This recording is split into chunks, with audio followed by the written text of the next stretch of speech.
Am I hearing this correctly? 2 resignations, on the spot, no notice, both with jobs lined up, and no connection to what happened last week.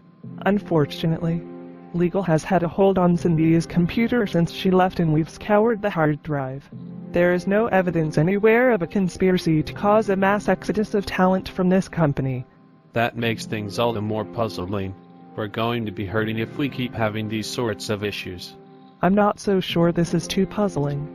The more letter of the law side of this is ruled out, which means this could be quite a bit more nebulous.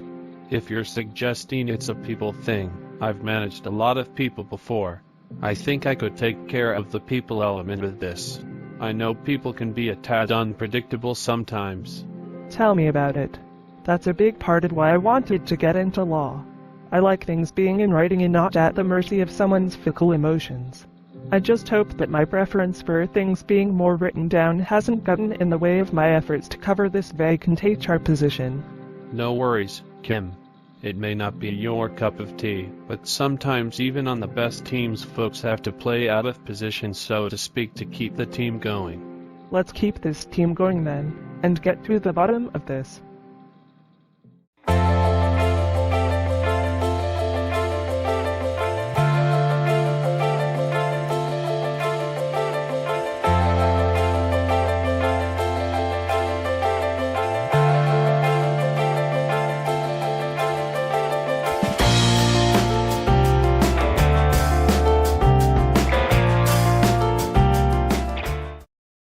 Animations for World of the Nerd Couple are generated by Plotagon. Visit plotagon.com to check out the app.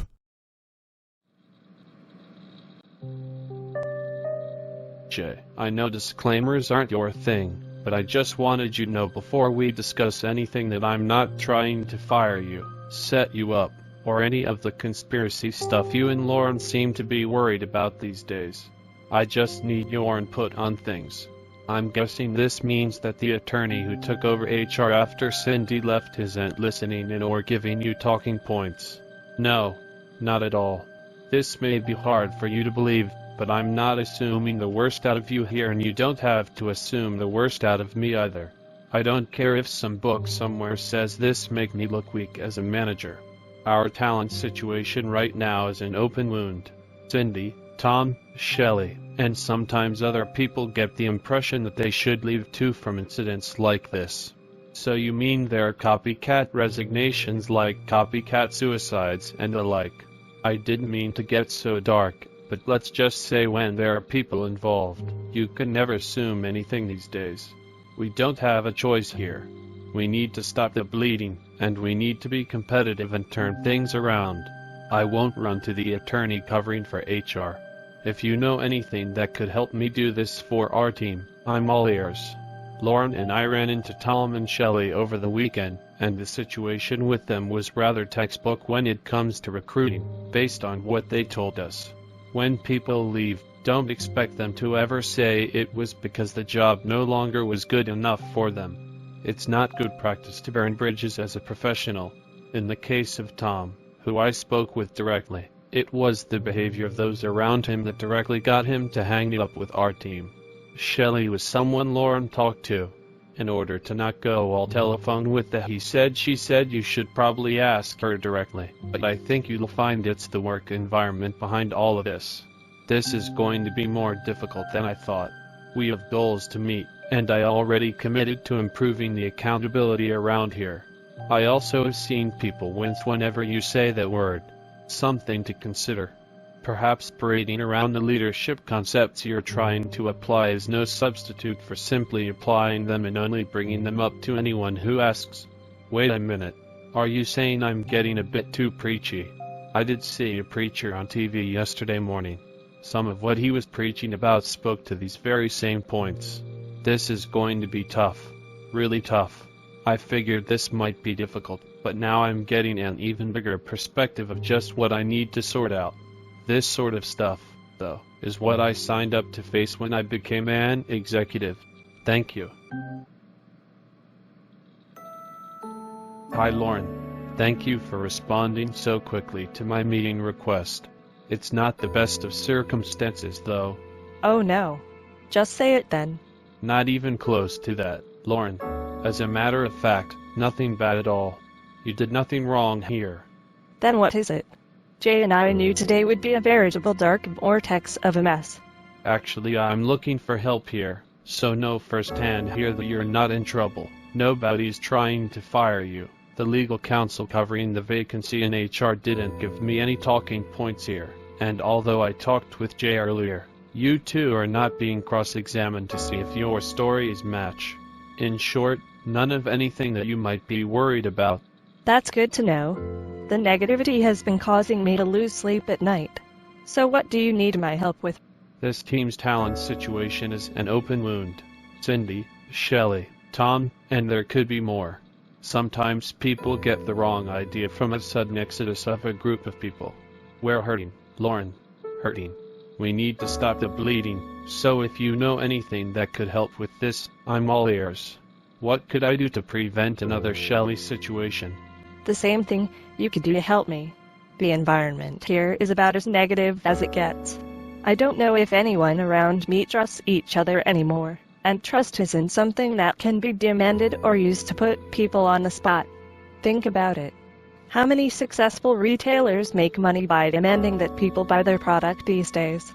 Shelley thought she couldn't do well here, and made tracks when she couldn't concentrate on projects anymore because she thought she wouldn't be able to deliver on what was expected of her.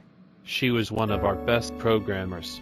There was not a chance in the world of it happening unless she was literally sitting at her desk doing nothing all day. It doesn't matter though. She thought she couldn't do well, so she acted on what she believed. It's not a fair system, but it's how people are. I hate to sound like some master propagandist who supports propaganda, but people act on what they believe more so than actual facts sometimes. There are some arguments on the internet that I've seen recently that are good examples of this.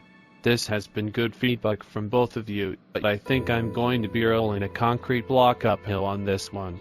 People in charge of things like me need to administer discipline properly, but that puts us at a disadvantage sometimes when people need encouragement. It's hard to draw the line sometimes. If you need some more coffee, I can make a quick run to the break room for you. Sounds like you have a lot of weight on your shoulders. That might not be such a bad idea. Thank you. I have a lot to figure out in order to write this corporate cruise liner, or whatever you want to call it. Anything. From either of them. Nothing you should take action about, and I think if you get too involved here that things will get worse. You were right about this being a people thing, and therefore not cut and dried, and therefore not the sort of thing you'd like to be around. So I'll let you get back to just covering for HR on this one. I don't think those two trust me, no matter what I say, and I don't think they're the only ones either. The problem with trust is that it takes civil human beings positively working together in order for it to develop. We cannot just throw discipline hammers around if we want to build it back up. Are you saying you wish to take the matter from here? I think you should use your background in employment law to take care of the part of HR and try not to go too much further than that. One false move on our part and this talent wound will gush with departing talent. A tricky situation indeed, but if you need my help, just give me a call. Nobody said this would be easy. We executive types, though, sign up for this stuff when we sign on to roles like this. Somehow, we made it. We both knew this day would be a mess, and it sure was. I like to think that one day at a time wouldn't be a prescription for preserving one's sanity.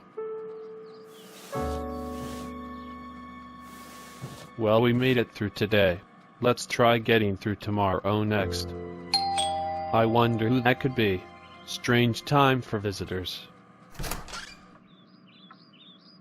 You must be Jay, I presume. Yes, officer. Did I do something wrong? No, but I need you to come with me downtown and answer some questions for a case I'm working on that I think you would want to know about. Name's Al. I'm a police detective in the Major Crimes Division. Unfortunately, I'm here today to deliver the bad news that someone you know has committed suicide.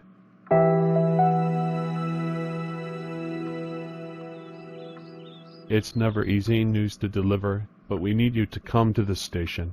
We know it was a suicide, but we're missing a few very important details about the circumstances surrounding the incident.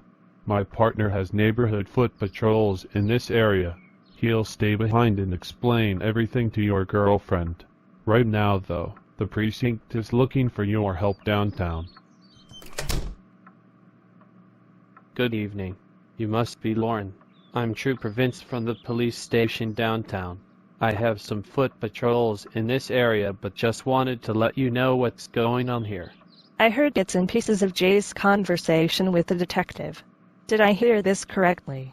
Unfortunately, it appears someone you know was found dead today, and it has already been ruled that the death was a suicide. From our discussions with his family, he was a financial analyst. Does the name Tom ring a bell?